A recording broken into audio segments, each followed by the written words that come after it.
C'est une destination de vacances au cœur des Caraïbes. La République dominicaine, où débarquent chaque année près de 4 millions de touristes. Ok, esto es Punta Cana. À l'aéroport international de Punta Cana, les vols charters déversent leur flot de visiteurs. Un peu à l'écart, il y a aussi le terminal d'affaires, réservé à des clients très privilégiés. Ceux qui voyagent en jet privé, loin des désagréments du tourisme de masse. Le jet privé est un mode de transport à l'image luxueuse. Un extraordinaire moyen de gagner du temps pour les chefs d'entreprise et les milliardaires. Mais ce monde à part se joue parfois des lois. À Punta Cana, derrière ces grillages, le 20 mars 2013, les services antidrogue dominicains ont intercepté un jet privé. À son bord, une vingtaine de valises contenant 680 kilos de cocaïne. What's your name? Your name, yep. Odus, Where are you from? France. France? Your name? Pascal Fauré from France. France? Your name, sir? Alain Castani from France. France as well? Nicolas Pisapia from France. From France? Ces 4 Français ont été emprisonnés pendant 15 mois à Saint-Domingue. Ils sont aujourd'hui sous contrôle judiciaire, en attente de leur jugement. L'affaire ne passe pas inaperçue. Le Falcon 50 appartient à Alain Afflelou, le célèbre lunetier. Il sera mis hors de cause.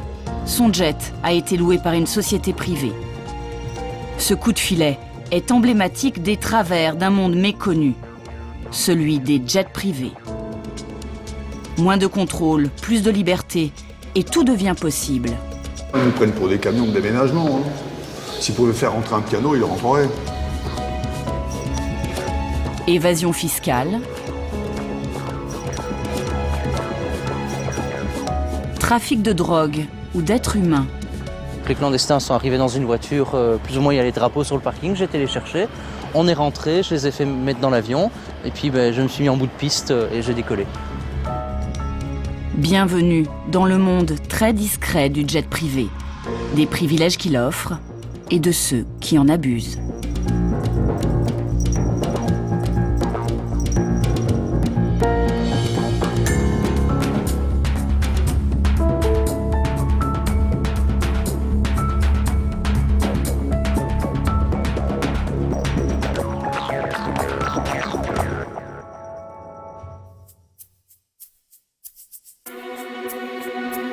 Pour voir des jets privés, nous nous rendons au Bourget, le plus grand aéroport d'affaires en Europe. Il enregistre près de 60 000 vols par an, soit 3% du total des vols en France. Son directeur a accepté de nous ouvrir les portes de ce lieu peu connu du grand public. Le Bourget n'est pas un aéroport comme les autres. Il a été conçu pour satisfaire une clientèle pressée et exigeante. L'aviation d'affaires, c'est ça. C'est de la facilité, de la souplesse. C'est la possibilité d'aller sur des aéroports où la ligne ne va pas. C'est aussi de la confidentialité, puisque dans un avion d'affaires, on travaille en général. Autant dans un avion de ligne, c'est compliqué, autant en avion d'affaires, on peut travailler en toute confidentialité et avec une certaine efficacité. La confidentialité, le maître mot du Bourget, au point qu'une véritable culture du secret semble régner sur ce lieu. La visite est contrôlée. Lors de notre tour des pistes, nous ne verrons que l'extérieur de ces avions, dont certains valent plusieurs dizaines de millions d'euros. Nous ne verrons pas non plus leurs passagers, juste les salons privés où ils passent avant d'embarquer. Ici, on voit beaucoup de pilotes finalement dans les salons, mais pas beaucoup de clients. Pour quelle raison? Parce que l'intérêt de l'aviation d'affaires, c'est que le client passe le moins de temps possible dans l'aéroport. La flexibilité, la souplesse, la rapidité fait qu'il arrive, il passe les formalités, il récupère le billet qui lui permet de monter à bord de l'avion et il monte tout de suite à bord de l'avion. Il n'a aucune raison d'attendre beaucoup ici. Nous espérions connaître les goûts, les habitudes de cette clientèle. Il ne nous reste plus qu'à feuilleter l'un des livres d'or pour rêver un peu. Des stars du cinéma et de la musique, comme Britney Spears, Meryl Streep, Harrison Ford ou encore Sting et Eric Clapton. On ne croise pas n'importe qui dans ces salons. Au Bourget, on préfère rester pudique sur ces voyageurs fortunés et leurs avions, car ils donnent du jet privé une image bien trop élitiste. L'aviation en France n'est pas très bien vue, ce qui est très paradoxal, puisqu'on a d'abord une grande tradition historique, et puis on a les plus grands constructeurs mondiaux qui sont d'origine française, donc c'est très étonnant. Ça tient au fait qu'effectivement, quand on voit passer un petit avion, on se dit finalement, j'ai peu de chance d'être dedans. Les gens qui volent au-dessus de moi, ce sont des gens qui peuvent se payer ce que je ne pourrais jamais me payer. Donc il y a une part d'envie, une part d'aigreur, qui fait que l'aviation d'affaires est mal vue.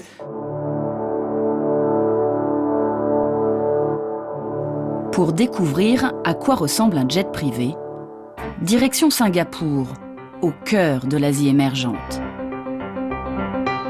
Une ville de la démesure, la croissance est à 2 chiffres. Et ici, la réussite s'affiche sans complexe. Dans ce territoire, un seul mot d'ordre, devenir riche et le montrer. Et pourquoi pas, en s'achetant un jet privé. Ladies and gentlemen, good morning and welcome to the Singapore Air Show 2014. Loin du vieux monde et de la crise, le salon de l'aviation de Singapour. Un rendez-vous très populaire, un incontournable pour les acheteurs et les fabricants de jets. Français, Américains, Canadiens, Brésiliens, tous sont venus présenter leurs modèles les plus prestigieux. Le public ne peut accéder qu'au premier prix de l'aviation privée, de petits appareils qui ne lui donnent qu'un faible avant-goût de ce que voyager en jet signifie réellement. Pas question que la foule salisse la moquette de ces modèles prestigieux. Seuls les acheteurs potentiels ont droit à une visite. On les rencontre sous les parasols des stands ou dans les salons VIP. Toujours discrets, ils sont ici bien plus décomplexés qu'en Europe. Si vous en parlez en Asie, en Australie, personne ne vous dira que c'est un crime d'avoir un jet. Si vous avez besoin de l'utiliser, vous payez et c'est tout. Mais je sais que c'est différent en Europe. Ils ont cette mentalité et c'est complètement faux. Et c'est parce que le public n'est pas bien éduqué. Franchir la porte de l'un de ces avions, c'est découvrir un lieu de détente extrêmement luxueux. Ce jet est de la taille d'un avion de ligne de 160 passagers. Sa cabine a été aménagée pour un riche homme d'affaires. Bienvenue. Cette zone-là, c'est le hall d'entrée. Vous avez plusieurs options d'aménagement car ça fait plus de 5 mètres. Juste pour l'entrée, vous avez 25 options de marbre. Donc, dès qu'on monte, c'est tout de suite très beau. Tout est conçu sur mesure. Chaque appareil est une pièce unique. En plus de ça, vous avez plus de 700 options de cuir, plus de 400 types de moquettes possibles, 7 options de revêtement cabine. Cette zone a le Wi-Fi, on peut communiquer avec les téléphones. Acheter ce type d'avion, c'est comme acheter une maison. Le confort et la taille de la cabine sont donc des arguments de vente importants. J'ai vu des enfants jouer au foot, ici même. Moi, je ne les aurais pas laissés, mais ce n'est pas mon avion. C'est vrai que c'est pas l'idéal, mais leur mère était tellement contente de les voir jouer. C'est tellement grand. L'espace de la cabine permet toutes les fantaisies. Dans les aménagements possibles de cet avion, une salle de bain et le must, une douche. Dans l'aviation d'affaires, le moindre détail esthétique compte. La taille des hublots et des lits, jusqu'au design de la ceinture de sécurité et celui du tableau de bord. En plus de l'esthétique, les constructeurs rivalisent sur le plan technique. Le nec plus ultra, réduire le bruit et la pression en cabine, principale cause de fatigue lors des voyages en avion. C'est l'argument de vente de ce prestigieux modèle de jet privé. En altitude, nous avons la pression cabine la plus basse du marché. Vous savez ce que c'est la pression cabine? Eh bien, quand vous volez dans un avion commercial classique, vous êtes aux environs de 12 000 mètres. En fait, la pression dans la cabine est comme si vous étiez à peu près à 2500 mètres d'altitude. C'est ce qui vous fatigue. C'est pour ça que vous avez un peu tendance à dormir. Mais sur le Global 6000, même si vous volez à 12 000 mètres, ou même à 13 000 mètres, ce qui est bien au-dessus de l'altitude classique, eh bien vous avez une pression équivalente à 1300 mètres. C'est presque comme si vous étiez au sol. Du coup, vous n'êtes pas fatigué, et en plus, c'est la cabine la plus silencieuse de tout le marché. Ce bien-être a un coût, près de 50 millions d'euros pour ce jet. Même à ce prix, le marché est prometteur. Les deux géants de l'aéronautique, Boeing et Airbus, s'y sont engouffrés. Leur plus, les très gros avions privés.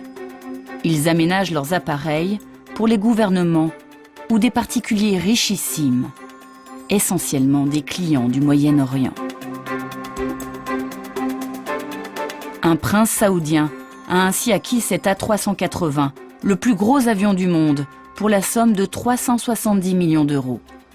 700 mètres carrés pour aménager un étage pour les hommes et un pour les femmes.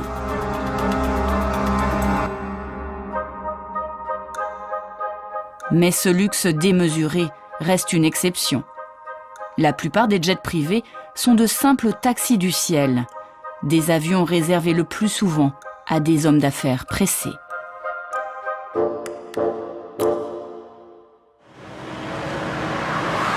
Retour à l'aéroport du Bourget. Il est 7 h du matin, l'heure de pointe dans le plus grand terminal d'affaires d'Europe. Pourtant ici, personne ne fait la queue. Faire gagner du temps aux passagers, c'est tout l'intérêt de ces aéroports. Ce PDG l'expérimente tous les jours. Au passage du portique de sécurité, ça sonne. Peu importe, personne ne le fouille. De sa descente de voiture à son arrivée dans l'avion, Jean Vallier aura mis moins de 2 minutes. Les moteurs sont en route. Le décollage est immédiat. Décollage.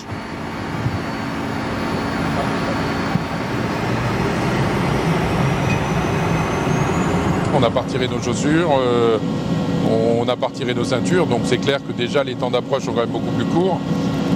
Et globalement, ça nous permet quand même de gagner beaucoup de temps, donc c'est déjà un confort par le gain de temps.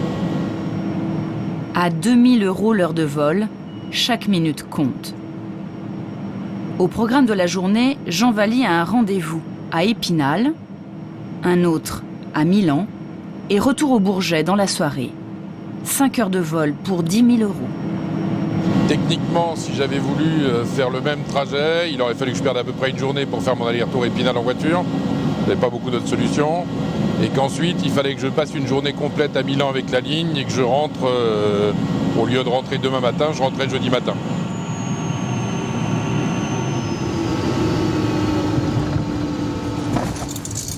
« 7h45, Jean Vallier arrive déjà à Épinal. De toute façon, je vous appelle quand je pars de là-bas. Bonjour messieurs. Le PDG a une vingtaine de rendez-vous par semaine à travers l'Europe. Sans un avion privé qui décolle à sa demande, il aurait dû renoncer à certains marchés. De leur côté, entre deux vols, le commandant et son copilote préparent la suite du voyage. La clé de leur métier, être prêt à réagir instantanément au moindre changement de programme. 2007 au fur roulage. Hier, par exemple, on a déclenché un vol très rapide pour aller chercher des agents de joueurs dans le nord de l'Angleterre. Et on nous a appelés, on a décollé 35-40 minutes après. Donc mon vol a été déposé globalement 45 minutes avant le décollage. Ils sont partis chercher 3 personnes en Angleterre, on est rentré. Voilà, ça se fait assez régulièrement. C'est notre métier, le taxi aérien. Voilà. Il est midi. Jean Vallier est de retour sur le tarmac. Les moteurs tournent, prêts à décoller.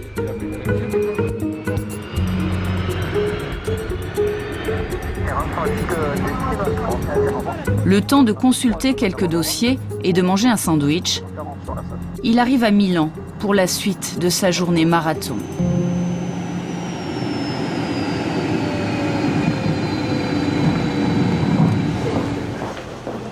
Une minute pour aller du tarmac à la sortie de l'aéroport.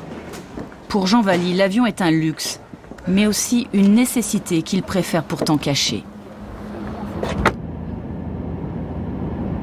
Aujourd'hui, je le dis plus du tout, je crois, généralement. Alors quand il y a vraiment, je suis obligé de le dire. Ce soir, par exemple, on va me demander où je dors, donc je vais dire, je rentre ce soir. Et je vais donner une justification en disant que je suis venu en avion parce que j'avais autre chose à faire, ce qui était vrai. Mais dans le monde d'aujourd'hui, ce qui est sûr, c'est que les gens ont du mal à concevoir que ça soit bon marché, même si c'est cher. Ils ont toujours une impression. Enfin, on est dans l'image, on est dans le jet. Vous avez vu, c'est pas un plateau avec du caviar, c'est pas du champagne, mais les gens, quand on parle de jet privé, ils pensent toujours à ça. Fin de journée, il est minuit et demi. L'avion se pose au Bourget. Ici, on peut atterrir à toute heure de la nuit. Au même moment, Roissy et Orly sont fermés au public. Bonsoir, mesdames. Chaque jour en Europe, il s'effectue environ 2000 voyages d'affaires de ce type.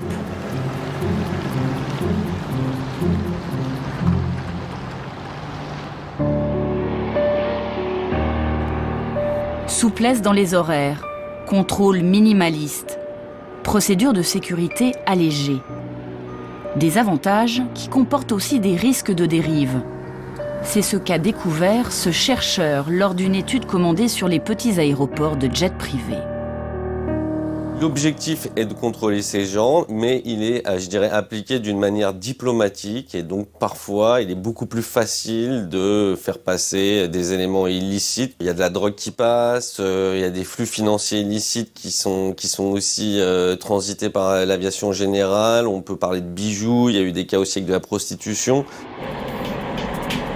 Ici même, au Bourget, en 2006, ce prince saoudien a ainsi acheminé 2 tonnes de cocaïne à bord de son avion privé, un Boeing 747 en provenance d'Arabie Saoudite.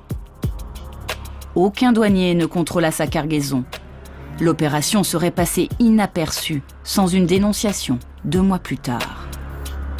Le prince sera condamné par contumace à 10 ans de prison ferme et 7 millions d'euros d'amende.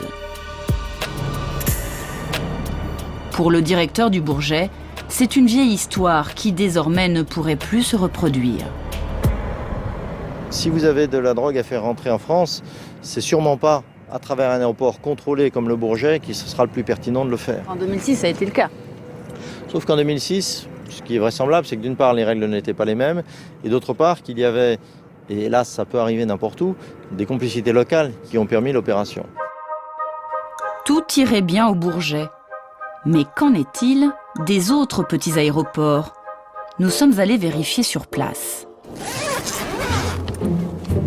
Nous glissons dans une valise 1 million d'euros en faux billets afin de les sortir illégalement du territoire. Objectif, les amener par les airs sur l'île de Guernesey, un paradis fiscal situé entre les côtes françaises et britanniques. Pour décoller, nous choisissons un petit aérodrome quelque part en France. Problème, l'île de Guernesey est hors de l'espace Schengen. La loi nous oblige à passer par un aéroport doté d'un poste frontière. Il y en a 86 en France. On les appelle les points de passage frontaliers, les PPF. Nous choisissons le PPF de Calais.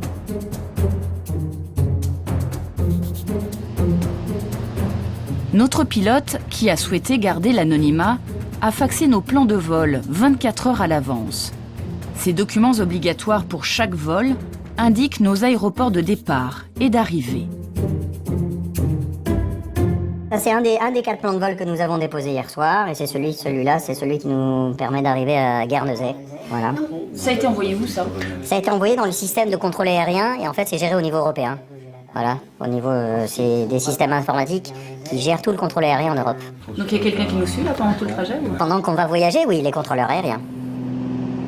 Les douanes et les services de police français sont donc prévenus que nous passons par Calais pour nous rendre à Guernesey. On va se mettre au parking, on va sortir de l'aérogare, En théorie, il devrait y avoir un poste frontalier, mais on verra.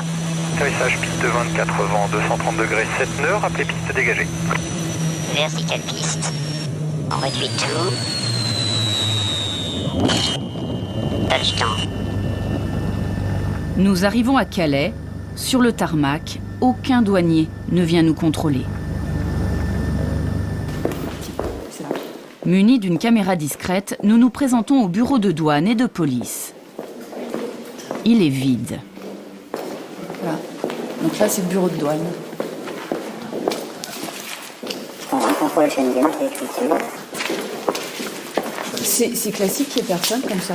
Beaucoup de petits aéroports d'aviation générale ne se présentent quand ils considèrent que c'est nécessaire. Mais la plupart du temps, il n'y a pas grand monde. Donc il faut qu'il soit alerté sur quelque chose de particulier en fait déjà. Tout à fait.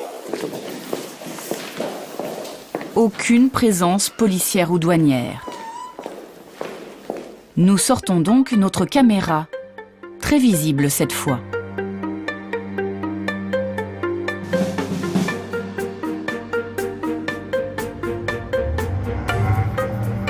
Nous repartons. Nous venons de passer une frontière avec 1 million de faux euros dans notre valise, sans que nos bagages ni nos passeports n'aient été contrôlés. Direction Guernesey, cette petite île enregistrée dans la liste grise des paradis fiscaux. L'endroit rêvé pour déposer de l'argent dans une banque, en toute discrétion. À notre arrivée, surprise, il n'y a même pas de bureau de douane ou de police. C'est un simple employé de l'aéroport qui nous accueille. Donc, je vous explique ici, c'est la déclaration de douane en fait d'entrée. D'accord. Nous remplissons nous-mêmes un document avec nos numéros de passeport. Un simple déclaratif. À aucun moment nos pièces d'identité ne seront contrôlées. L'employé n'est pas habilité à le faire. Et notre valise arrive sans encombre à Guernesey.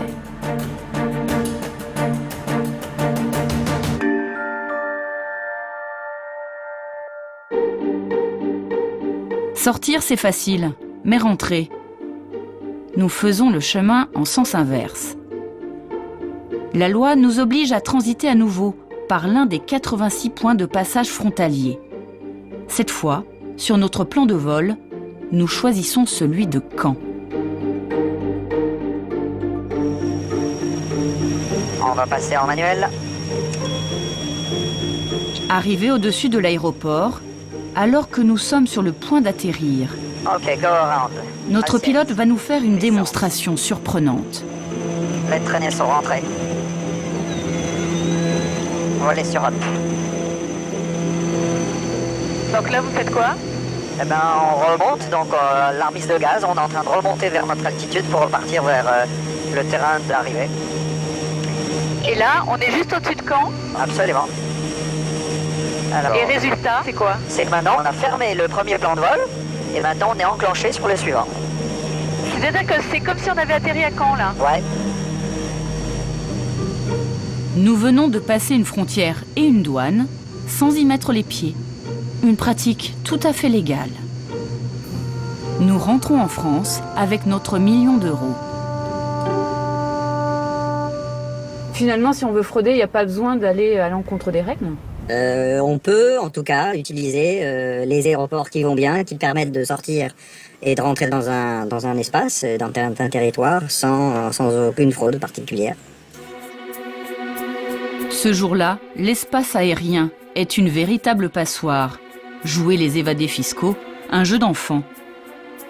Pourquoi un tel laxisme ? Pour ce responsable CGT des douanes, c'est un choix des autorités.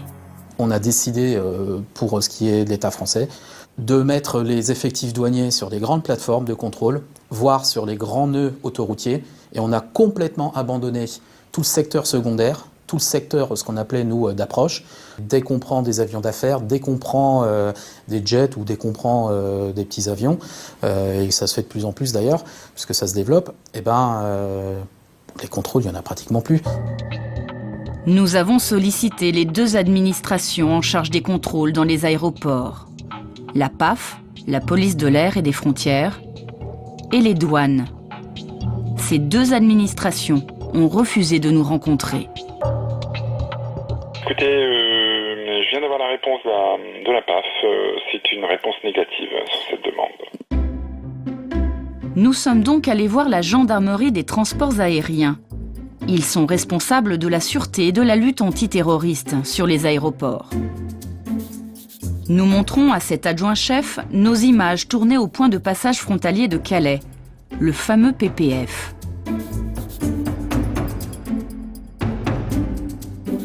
Embarrassé, il reconnaît des défaillances et nous promet le changement. Il y a actuellement une étude menée par des inspecteurs généraux de l'administration qui est en train de travailler sur les PPF. Donc là, je préfère ne pas rentrer dans ce débat. C'est un problème qui a été identifié, c'est ce que vous voulez me dire? Oui.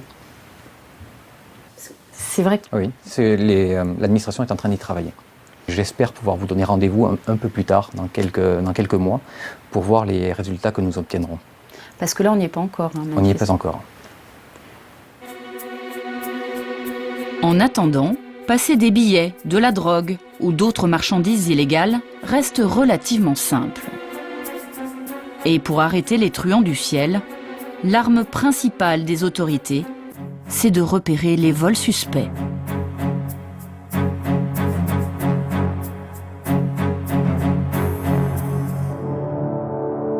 Punta Cana, le 20 mars 2013. Un jet privé est immobilisé sur le tarmac.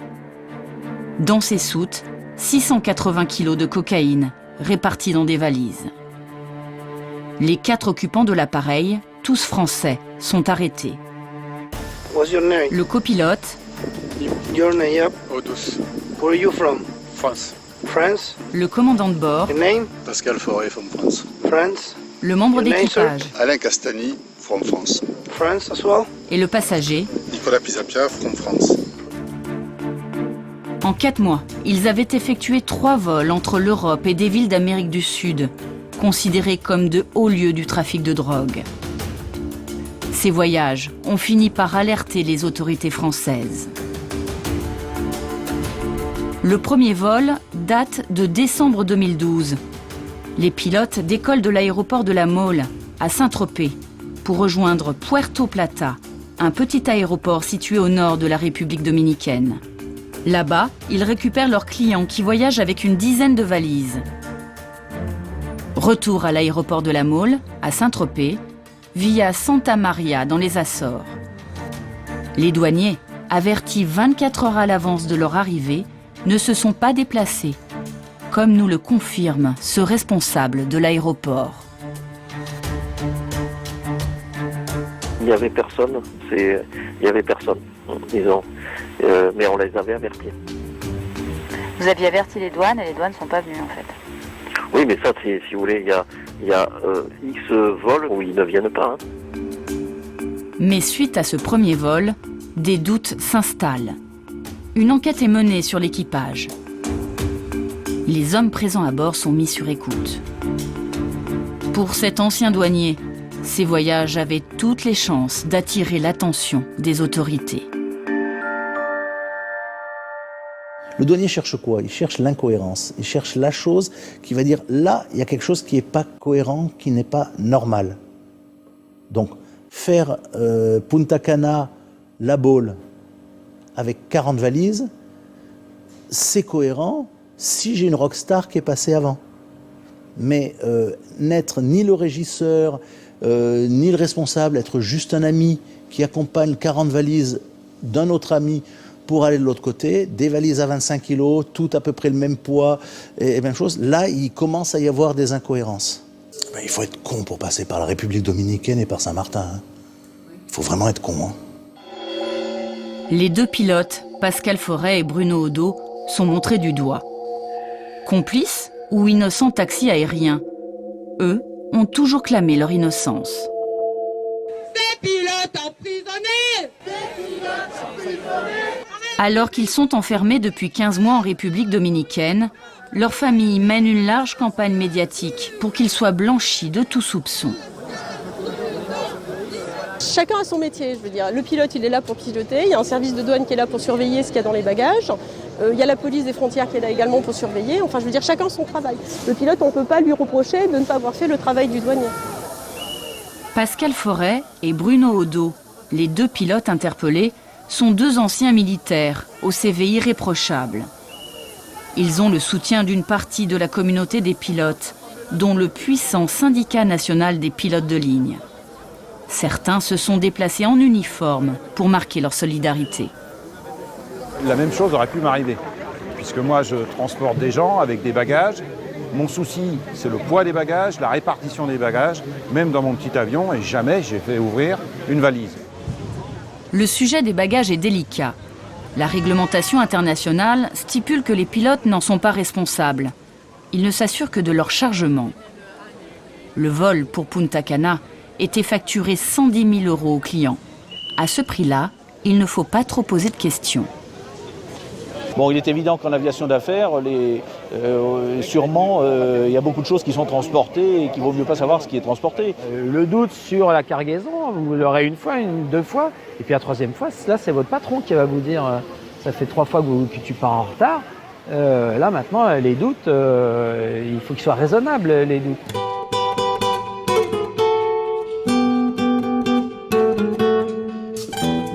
Nous partons en République dominicaine. Ici, la campagne menée en France pour soutenir Bruno Odo et Pascal Forêt n'est pas toujours bien comprise.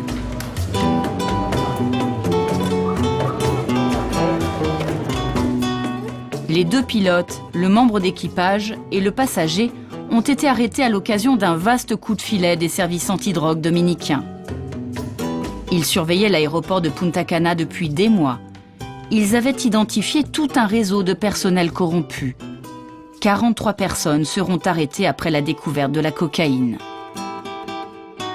35 arrestados, hay un coronel, un capitaine de corbeta. Des douaniers, des policiers de la brigade antidrogue, des militaires. Les états de service des 2 pilotes français ne font donc guère d'effet sur le procureur en charge de leur dossier. Lui affirme que l'équipage ne pouvait ignorer le contenu de ces soutes. Madame, dans le cas de 680 kilos de cocaïne, demander une liberté conditionnelle, ce n'est pas facile. Ici, comme partout ailleurs dans le monde. Vous savez que nous sommes dans une zone géographique sensible en matière de narcotrafic. Je peux vous dire qu'habituellement, nous n'arrêtons pas les pilotes. On arrête des pilotes dominicains lorsque l'on a eu des informations au cours d'une enquête. Mais pas sur les vols commerciaux. Sinon, on arrêterait des pilotes tous les jours. Ce n'est pas le cas. Mais là, on parle de ces 2 pilotes. Parce que ces 2 pilotes, il est plus que prouvé qu'ils sont de mèche avec les narcotrafiquants. Pour l'instant, la justice dominicaine continue d'enquêter, à son rythme. Plus d'1 an après leur arrestation, les 4 Français n'ont toujours pas été interrogés par un juge.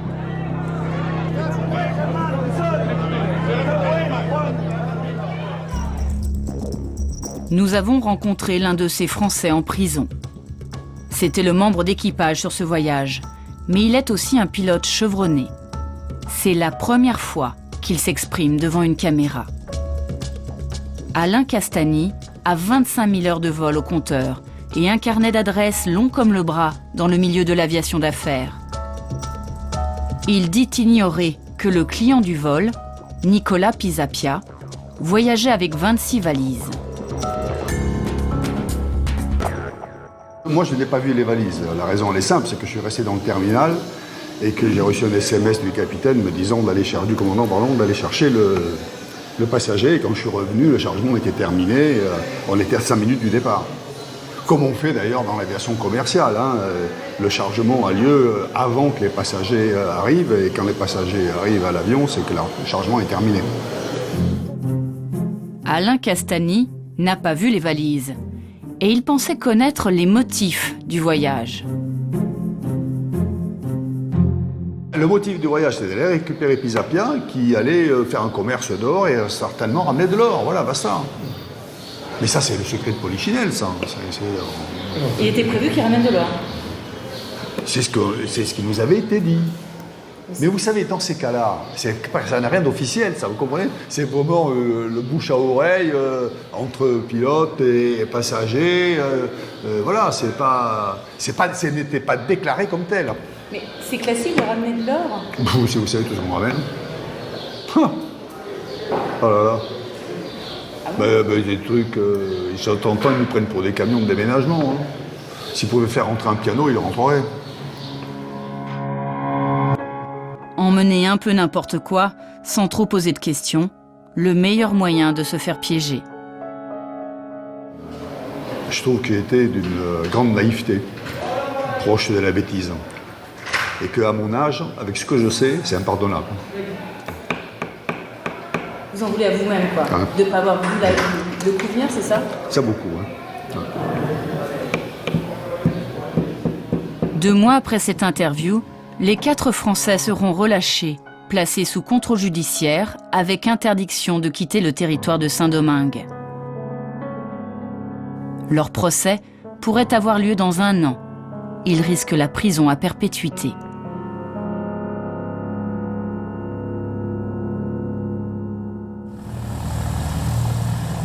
Au cours de notre enquête, nous avons découvert une autre affaire. Celle-là est passée totalement sous les radars des autorités françaises. L'histoire démarre sur l'aérodrome de Maubeuge, à quelques kilomètres de la frontière belge et des côtes britanniques.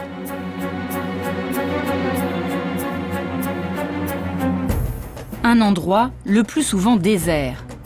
On nomme ces installations des aérodromes secondaires non contrôlés. Il en existe 1500 en France. Dans ces aérodromes, il n'y a ni policiers ni douaniers, et le personnel d'aéroport n'y vient que rarement. La tour de contrôle est vide. Le plein d'essence se fait à la pompe, avec sa carte bleue. C'est d'ici que Jean-François Hénault a démarré un trafic d'êtres humains. Ce pilote belge a reconnu avoir transporté à 3 reprises des clandestins albanais jusqu'en Angleterre. Donc concrètement, là, vous rentriez comme ça?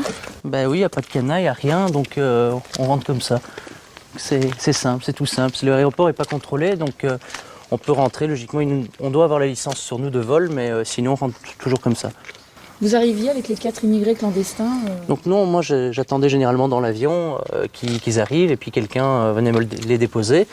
Donc là je leur ouvrais la barrière et puis on allait, je faisais le plein de fuel là-bas à la station et puis je les prenais en charge dans l'avion directement. Voilà. Et vous décolliez, on vous demandait rien? Non du tout, je annonçais quand même que j'allais décoller parce que bon, ici c'est de l'auto-information, la tour elle est faite pour décorer, donc on n'a absolument pas de contrôle ni quoi que ce soit. Donc on dit qu'on décolle pour que les autres pilotes soient avertis pour éviter tout accident. Et puis je décollais et je partais vers l'Angleterre. Calais, puis Calais, l'Angleterre. Il annonce avoir touché 8 000 € pour emmener 4 clandestins par voyage.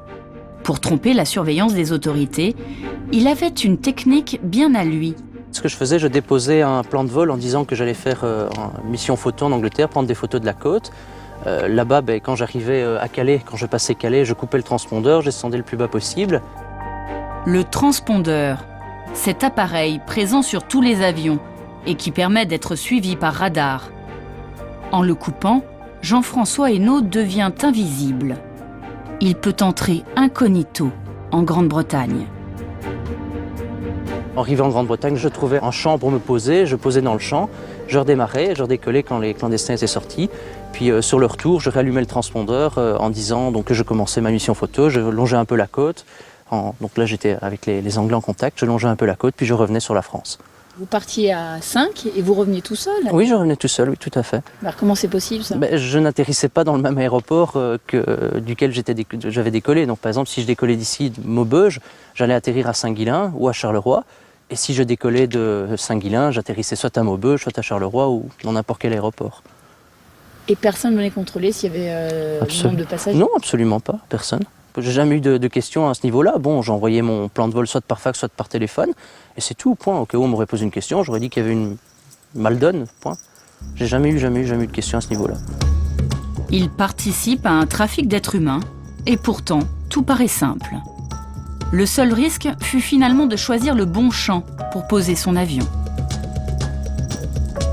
J'avais pas vu que c'était des choux, pour moi c'était de l'herbe, mais au dernier moment c'était trop tard, j'ai fait l'arrondi et je touchais, donc j'ai atterri dans le champ de choux, je me suis embourbé et un monsieur très très gentil, un fermier, est venu m'aider à me sortir de là. Et j'ai redécollé, et voilà. Il n'a pas posé de questions? Si, il m'a demandé ce que je faisais là, je lui ai dit que j'avais tout simplement une panne moteur et que ça s'était réglé, j'avais atterri, que le moteur tout s'était remis en ordre et que je pouvais redécoller. Le pilote n'a jamais été inquiété par les autorités, mais finira par se rendre à la police britannique par peur de ses commanditaires, la mafia albanaise. Ce qu'il y avait, c'est que les gens commençaient à me mettre la pression pour que j'accélère la cadence et à devenir de plus en plus, entre guillemets, vindicatif. Donc moi, je ne pouvais pas leur dire que je stoppais net, ça, ils n'auraient pas du tout apprécié, étant donné qu'ils avaient déjà fait venir des gens, des clandestins, autres que les derniers que j'ai passés en Belgique. Donc il était pour eux très clair que je devais continuer. Moi, continuer à faire ce genre de choses dans les champs, etc., je ne voulais plus. Donc j'ai atterri à l'aérodrome de Headcorn, qui est un aérodrome aussi non contrôlé, mais en Angleterre, ils sont beaucoup plus pointilleux qu'ici en Europe. Donc là, moi directement par radio, j'ai averti en disant qu'il y avait des gens à bord qui me disaient être anglais, mais qu'à l'accent, je ne reconnaissais absolument pas l'accent anglais. J'ai atterri, là ils ont été contrôlés sans papier. J'ai été emmené dans une pièce, les clandestins dans une autre, et puis au bout d'1 heure, plus ou moins, ils m'ont mis en état d'arrestation. Ces aventures lui ont valu une condamnation à 3 ans de prison. Il en fera 10 mois ferme. Son brevet de pilote ne lui a pas été retiré. Nous appelons un agent de l'agglomération de Maubeuge, en charge de la gestion de l'aéroport, pour savoir si des mesures ont été mises en place depuis cette affaire. Surprise, l'agent n'en a jamais eu connaissance. J'ai eu le témoignage d'un pilote belge qui a transporté des immigrés clandestins depuis l'aérodrome de Maubeuge. Bah écoutez, je suis au courant de rien. On y allait avec lui, on s'est rendu compte qu'on peut rentrer très facilement, il n'y a pas de protection particulière ou quoi que ce soit. Ah ben c'est la législation française, madame. On n'a pas de pouvoir de police, vous voyez? Oui. Ah oui. Donc après, c'est la BGTE qui voit ça. C'est la gendarmerie de l'air. Nous avons donc demandé aux responsables de la GTA s'ils connaissaient cette affaire. Lui non plus n'en a jamais entendu parler. En matière de trafic d'êtres humains, vous avez eu des affaires? Je n'ai pas d'informations sur ce point-là. Parce que nous, en fait, on en a découvert une. Donc voilà, je vous laisse regarder ça.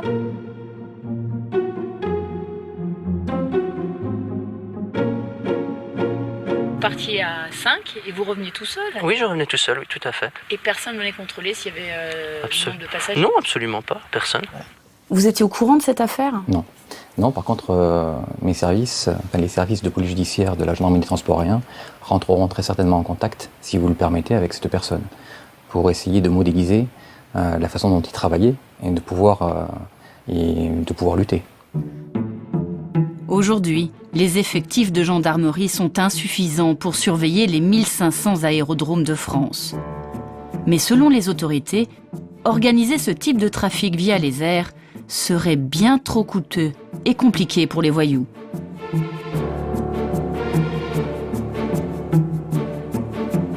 Il va falloir trouver le pilote, il va falloir trouver l'avion, il va falloir passer au travers des filtres de la gendarmerie territoriale, au travers des filtres des gendarmeries spécialisées. Il va falloir essayer de voler assez bas pour tromper les radars. Il va falloir avoir beaucoup d'argent également. Donc je pense que c'est plus simple de trouver une autre solution aujourd'hui. C'est pour ça, certainement, que ce n'est pas encore développé. Il existe des procédures de contrôle en France. Des gendarmes se rendent au hasard dans les aérodromes secondaires. Des procédures que nous n'avons pas été autorisés à filmer. Nous sommes donc allés voir chez nos voisins belges. Ici, en 2006, un programme a été mis en place pour intensifier la surveillance des aérodromes secondaires. Yvan, un policier spécialisé en aviation, s'y rend régulièrement.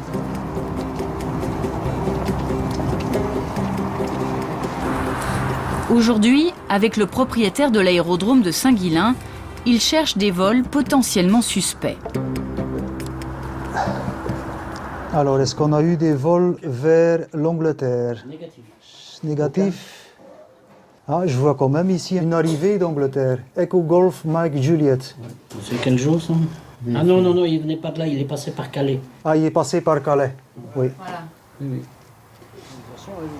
Le problème, c'est que dans les aérodromes secondaires, les pilotes sont libres de ne pas donner leur plan de vol. Quand, par exemple, j'ai un avion qui revient de l'étranger et qui atterrit ici, c'est le pilote qui doit m'avertir qu'il vient de l'étranger. À partir du moment où il me dit rien, moi je ne peux pas le deviner forcément. Ici c'est un aérodrome non contrôlé. Quand c'est un aérodrome privé et non contrôlé, nous n'avons aucun contrôle. Hein, d'accord ? Par contre, on peut donner des informations. Mais cette surveillance, même rudimentaire, leur permet de démanteler régulièrement des trafics en repérant des vols étranges. Comme par exemple l'histoire d'un avion qui ne respectait jamais son plan de vol. Il a fait ça 7 fois de suite, dans un délai de 7 mois. Et c'est la 7e fois, après beaucoup de coups de téléphone, qu'on l'a pris en flagrant délit ici sur l'aérodrome. Avec 25 kilos de cocaïne cachés dans des bacs de bière et une caisse de vin. En Belgique, depuis la mise en place du programme de surveillance, les infractions constatées sur ces aérodromes ont été divisées par 10. De leur côté, les autorités françaises disent ne disposer d'aucun chiffre lié au trafic par voie aérienne. Alors que les portes du ciel sont verrouillées à double tour pour les voyageurs ordinaires, le monde du jet privé emprunte toujours la porte de service, celle de la législation minimum et des risques en tout genre.